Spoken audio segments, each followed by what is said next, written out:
Hi everyone, let's take a look at problem 13-5A, which deals with the computation of book value and also discusses the allocation of dividends.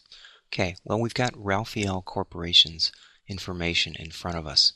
One thing that they tell us is the stock is trading on an exchange at 85 per share, and the current balance sheet appears as what we see here. So we see they've got 5% cumulative, some amount of par value, 1,000 shares authorized and issued, and common stock, some amount of par value, 4,000 shares authorized, issued, and outstanding, retained earnings of 150,000, and total stockholders' equity of 280,000. Now, we'll probably be solving these unknowns here. Okay, the first question they ask is what's the current market value of the corporation's common stock? And that's pretty easy to answer because they tell us it's currently selling on an exchange right there of $85. So the current market price is $85 per share. Okay, next on part 2, we determine some of those unknowns. What's the par value of the corporation's preferred stock? Well, here's how we'd figure that. We've got $50,000. There's no additional paid in capital, not that that would even matter, but $50,000, 1,000 shares authorized, issued, and outstanding. Since we've got 1,000 shares that are issued and outstanding, if we take the 50,000, divide it by 1,000, we come up with $50 per share. Now, we use the same logic to come up with the par value of the corporation's common stock. What do we know about common stock? 4,000 shares are issued and outstanding. And since all 4,000 are issued and outstanding, and we have $80,000 of legal capital being recorded as common stock, we would take that $80,000, divide it by the 4,000 shares, and we'd come up with $20 per share. Okay? And that takes care of part 1 and 2. Now let's slide a little bit and we'll cover the rest of this problem. Let's see if I can manage to keep some of the data on the screen. Yeah, right about there. All right, if no dividends are in arrears, what are the book values per share of the preferred stock and the common stock? Okay, now I've jumped over to Excel, and in this section here, let me just sort of highlight this so we can, or shade it so you can see that that's problem data. Okay, within that section there, I've brought over the problem, the information we need to solve the problem of determining the book value per share. And here's how I would solve it. So here's our computation here. What we would do is we take the legal capital, and the legal capital is what you record in the line item called stock, either preferred stock or common stock. So the legal capital for preferred shares is equal to the 50,000. Legal capital for the common is the 80,000. You see that those numbers given in the problem. Then retained earnings all goes to the common shareholders. So we'd put that under the common section. Preferred has no rights or no legal claims to the retained earnings, but common does.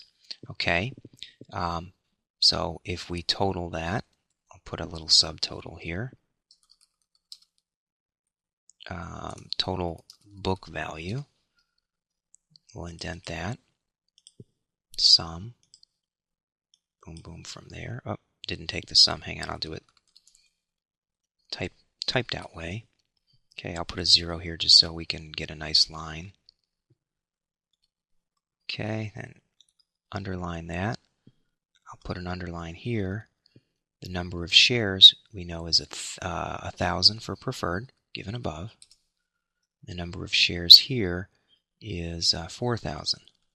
Now, just to format this a little bit better, let's put a $sign with no decimal places and a $sign here with no decimal places.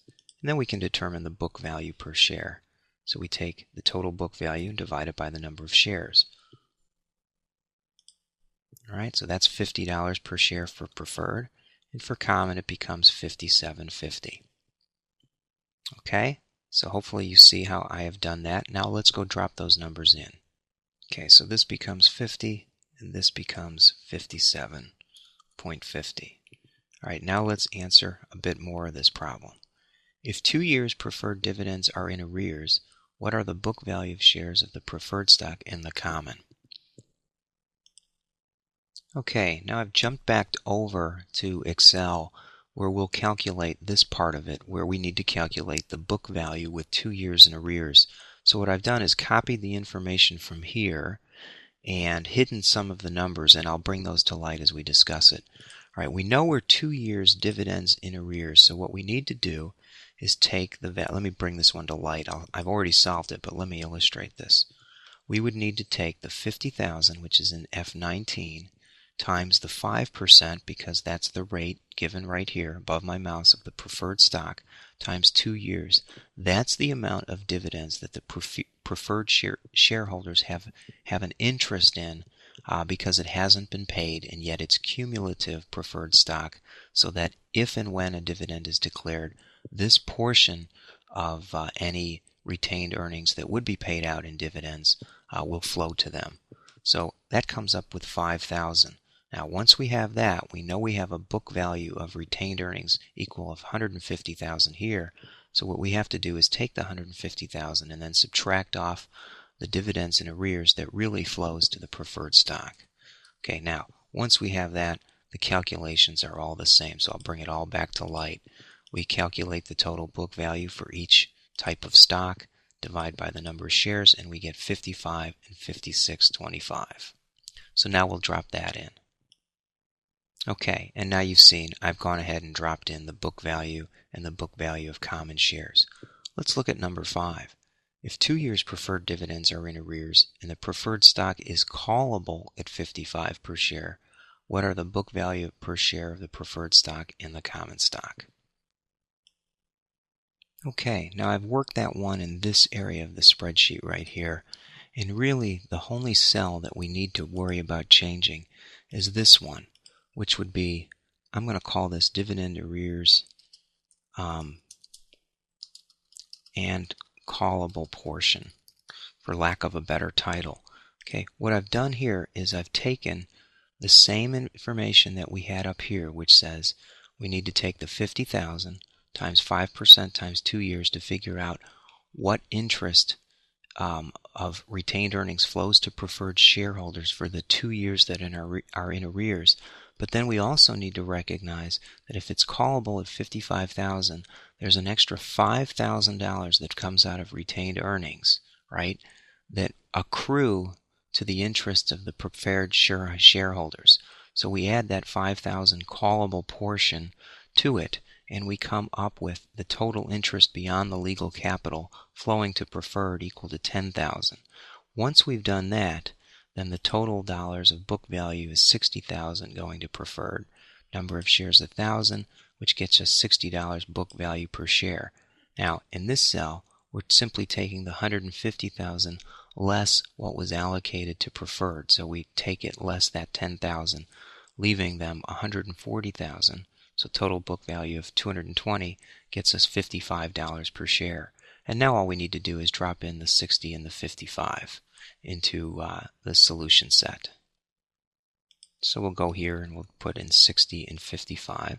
Then we'll tackle part 6, which says, I wonder if I can slide a little bit. I may have to move it at this point. Let's see if we can slide this down a little bit so we can see it. There we go. If 2 years preferred dividends are in arrears and the board of directors declares cash dividends of $11,500, what total amount will be paid to preferred and to the common shareholders? Okay, so they're paying $11,500. We'll work on that next. Okay, now we'll work on this last one, this question 6, down in this area here. Okay, they've told us that dividends declared were $11,500, and from our previous answer, we knew that the dividend in arrears needs to be paid first, and we knew that amount was $5,000. Okay, then of the current year distributions, preferred shareholders will be looking for the $50,000 that's outstanding times the 5% dividend they're expecting. Okay, that gets them to $2,500. So the total dividends, actually I'm not even, I'll put a total. We could do it this way. The total dividends that they're going to get, drop in here, do a sum, is going to be $7,500. All right, Well, if we had 11,500 to declare and 7,500 that's going to preferred, then the difference flows through to common because preferred have a preference as to dividends, and when there is dividends in arrears and we have cumulative preferred stock, they give preference there as well. So $7,500 and $4,000, let me just format this, would be the dollar amounts we need to drop back in. All right, now I've also added dividends per share in case you wanted to know what it was for preferred, even though it wasn't asked for in the problem. You simply take the total dividends for the year divided by the number of shares, and for common shareholders it becomes the $4,000 divided by $4 per share. Now we can drop that answer in and we're done with this problem. So it's $1 per share for the dividends per year, and it's supposed to round your answer to 2 decimal places, and I probably didn't round these others as well, but I think you all can see the answer, and hopefully you followed the logic, and that takes care of this one. So this was how we would do a computation of book value and dividends, how we would allocate it. Thanks everyone. Bye now.